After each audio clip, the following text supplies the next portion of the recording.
Esto es Análisis con Ricardo Mórtola. Quiero hacer mi opinión, mi editorial, les quiero dar mi criterio sobre lo que fue esta elección presidencial de primera vuelta y lo que podría ser la segunda vuelta.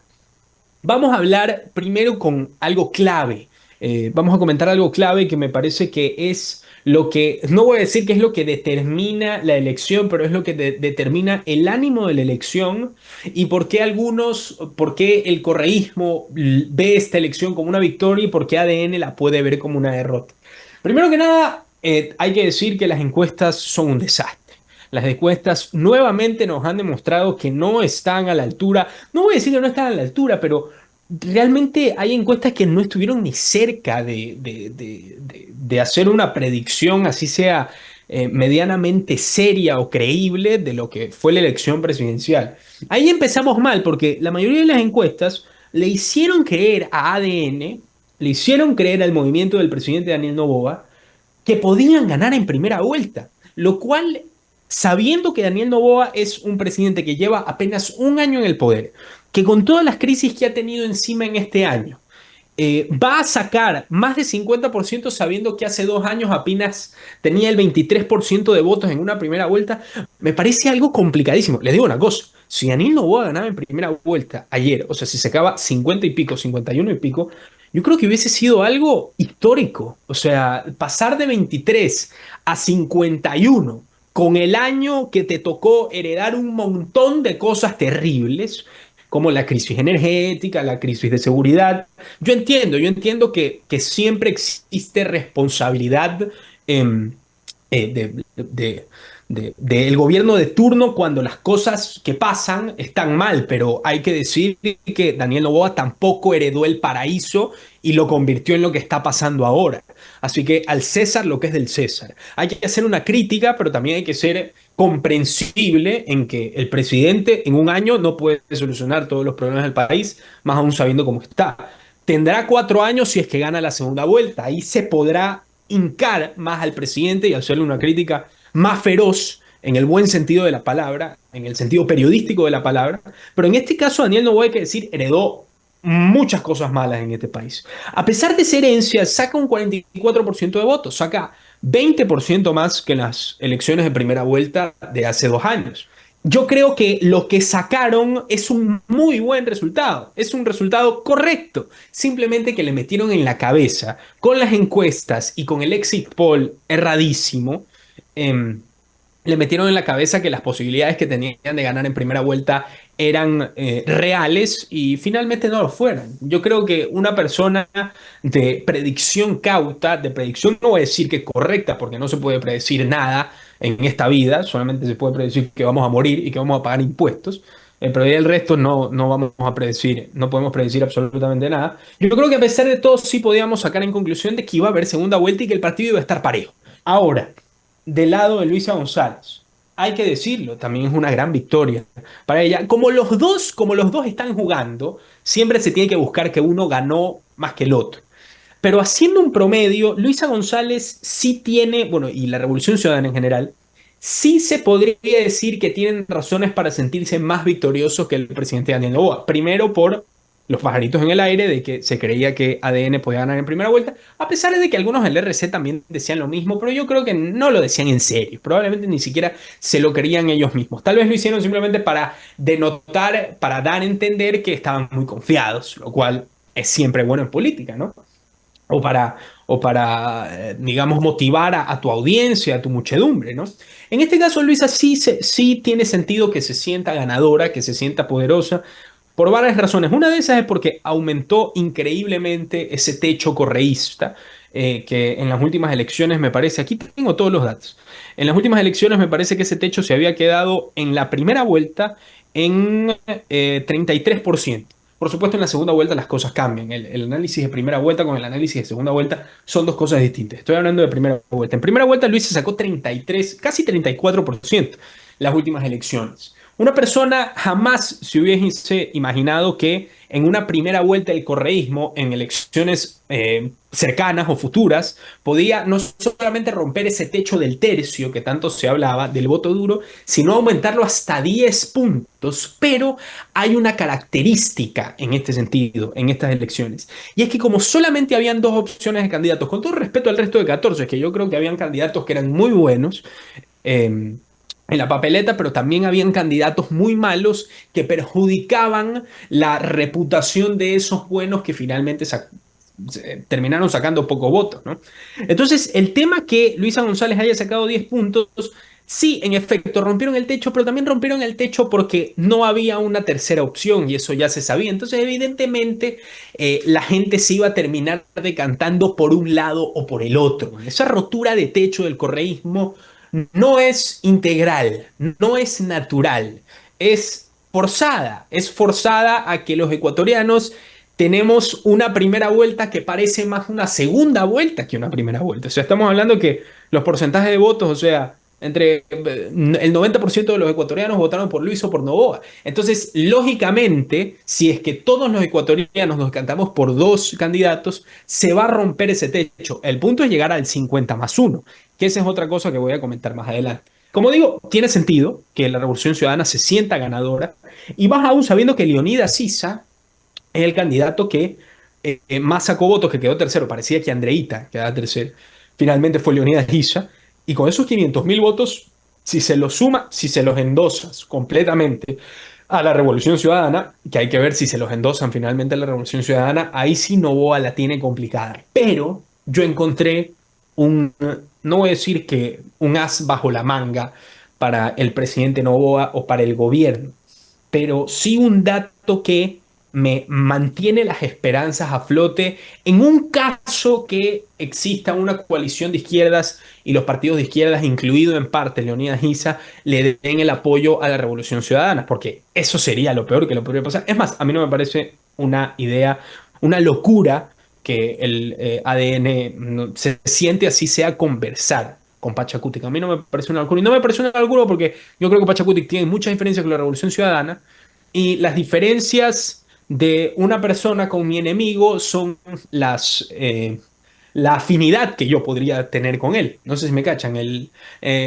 amigo de mi enemigo, el enemigo de mi enemigo es mi amigo. Pónganle, ahí me enredé un poco. Pero ¿a qué quiero llegar con esto? Aparte de la posible negociación entre Revolución Ciudadana y Daniel Noboa con Pachacuti, que eso ya se verá después, veremos en qué queda ese tema. Pero algo muy importante.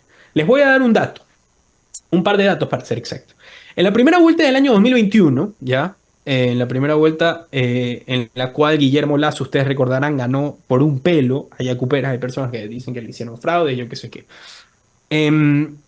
Votaron, para ser exactos, 10.616.000 votantes. 10.616.000 votantes, ¿ok? Anoten ese número. En la segunda vuelta, ¿ya? Votaron 10.800.000 votantes. 10.829.000 votantes para ser exacto. Eso es un aumento de 200.000 votantes entre primera y segunda vuelta con el tema de la elección entre Guillermo Lasso y Andrés Arauz. ¿Ya? Ténganlo en la memoria. Nos vamos a las elecciones del año 2023. Primera vuelta. Luisa González le gana a Daniel Noboa. Tercero queda Fernando Villavicencio, cuarto topic, bla, bla, bla. Ustedes ya se saben cómo quedó el tema.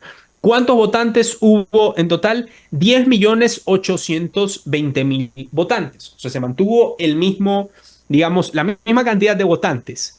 En primera vuelta del 2023 fueron la misma cantidad de votantes de segunda vuelta del 2021. Lógico, porque la población va increciendo, ¿ok?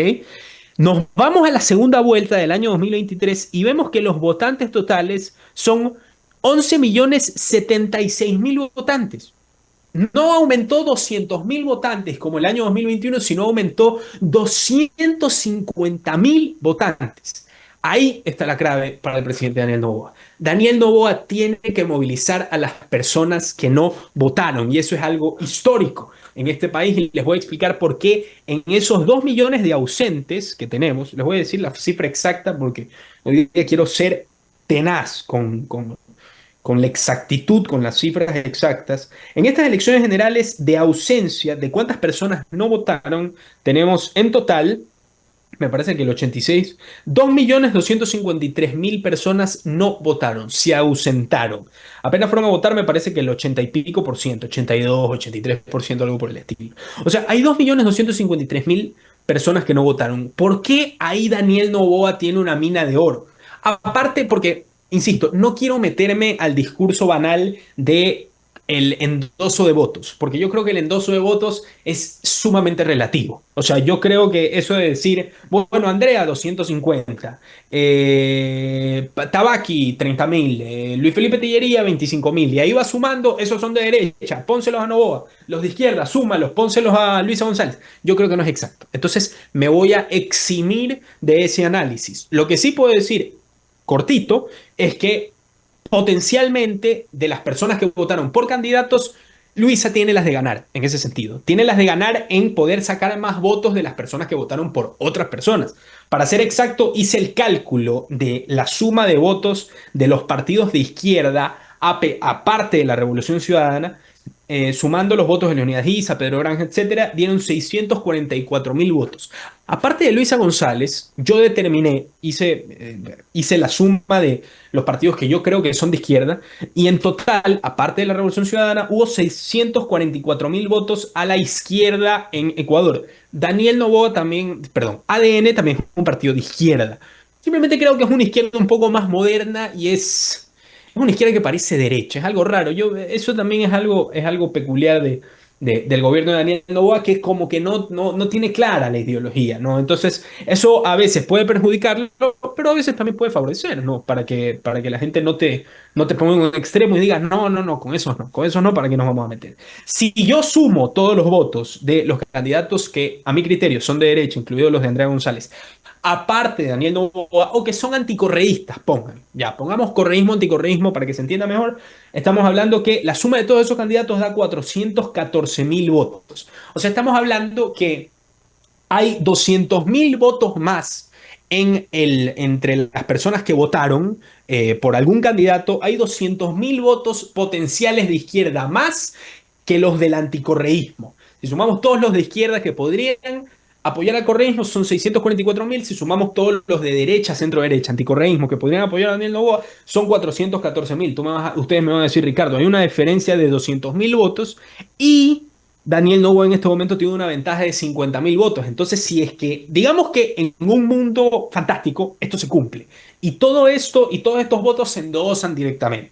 El correísmo estaría, o Luis estaría con 150.000 votos arriba, lo cual a cualquier persona que apoye el gobierno o a cualquier persona del gobierno le causaría estupor. Digamos que no son 150.000, pero digamos que son 100.000 votos más.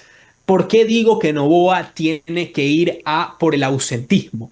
Porque nos ha demostrado la historia de este país que a las segundas vueltas, en las últimas dos, se suman 200.000, entre 200.000 y 250.000 votantes. Y generalmente esa suma es una suma anticorreísta. No tengo las cifras exactas como para decirles por qué es una suma anticorreísta, pero les voy a hacer una explicación casi que filosófica de por qué yo creo que ese aumento o esa reducción del ausentismo le beneficia siempre al candidato anticorreísta. Yo creo que el odio es más grande que el amor.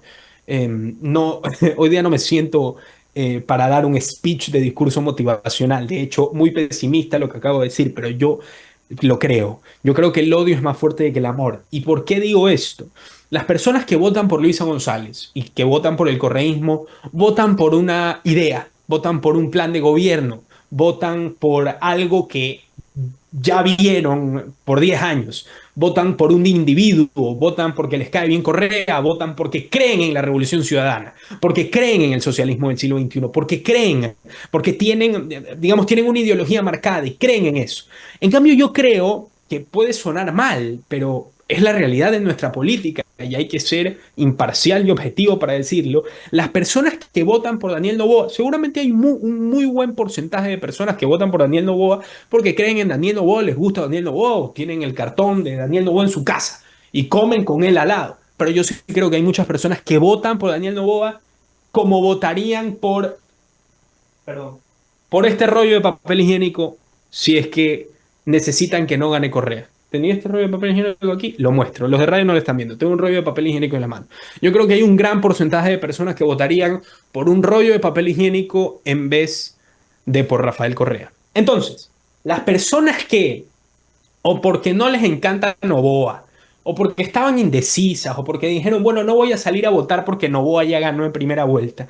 Esas personas en este momento que son más anticorreístas que correístas, o que creen en la democracia, o que les da miedo que Correa vuelva, o que les da miedo que el socialismo del siglo XXI vuelva, van a salir a votar el 13 de abril. Y a ellos tiene que motivar el gobierno, a ellos tiene que motivar a ADN. Si me están escuchando los de ADN, es que yo creo que a eso tienen que apelar que la gente, que esos 2.200.000 votantes salgan de sus casas, salgan a votar, ¿ya? Que salgan a votar. Eso es lo que tienen que ellos. Y como digo, la historia ha sido benévola en ese sentido. De 200.000 a 250.000 votantes se suman en las segundas vueltas. El ejemplo es 2021-2023. En los ausentes, las personas que no votaron, ahí está la victoria. Porque más moviliza, y con esto cierro de la idea de que el odio es más grande que el amor, más va a movilizar a la gente que no quiere votar o que no le gusta mucho la política o algo por el estilo, más los va a movilizar que salgan a votar para que no vuelva Correa, para que no vuelva el correísmo, para que no vuelva el socialismo del siglo XXI. Esas personas sí salen a votar en más, pero yo creo que menos personas salen a moverse por y a favor del correísmo, me parece. No estoy diciendo que no salen, de que no hay personas que salen a votar a favor del correísmo. Sí habrán personas que no han votado y saldrán a votar a favor del correísmo. Lógico, pero yo creo que no en la misma proporción. En este momento Ecuador se encuentra en un estado, me parece a mí, es un feeling de que el anticorreísmo o las personas que creen en la libertad de mercado, en la democracia, en valores que probablemente no están alineados con el socialismo del siglo XXI, en este momento se sienten asustados, se sienten desesperanzados, se sienten acongojados, se sienten cohibidos. Pero yo creo honestamente que a pesar que le dijeron a Daniel y le dijeron al partido ADN que iban a ganar en segunda vuelta, les mintieron. No se debieron haber creído esa mentira. ADN ha sacado un buen resultado. La Revolución Ciudadana también, pero ADN parece que sacó un peor resultado, pero porque las encuestas decían otra cosa. Pero ADN tiene 44% en este momento. No es malo, podría ser peor, podrían estar abajo, ¿ya? Podrían no llevar la ventaja. Miren ustedes, insisto, ¿qué partido después de la Revolución Ciudadana ha tenido? Es la primera vez que tenemos asamblea, que la mayoría es de otro partido que no sea Revolución Ciudadana. Eso es una gran victoria, eso es un trofeo con el cual Daniel Noboa podría estar mostrándolo, podría estar enorgulleciéndose, ¿no? Entonces, la moraleja es, da igual si es Daniel Noboa, da igual si es quien sea, da igual si es este papel higiénico. El anticorreísmo, el odio hacia la figura de Rafael Correa, es más poderosa que el amor que le tienen sus adeptos a Rafael Correa. Entonces yo creo que ese rechazo que se ha mantenido inmóvil y que no ha ido a votar en esta primera vuelta, puede ser un rechazo que en segunda vuelta le puede dar el beneficio de la duda al presidente Daniel Noboa. Veremos qué pasa. Ese es mi análisis. El presidente Daniel Noboa tiene que hacer dos cosas: seguir trabajando para el país, seguir dando resultados positivos en estos 2 meses y salir a buscar a esas personas que no salieron a votar y que votarían por él para que no llegue el correísmo a Ecuador. Veremos si lo logra. Veremos qué pasa. Esto fue Análisis con Ricardo Mórtola.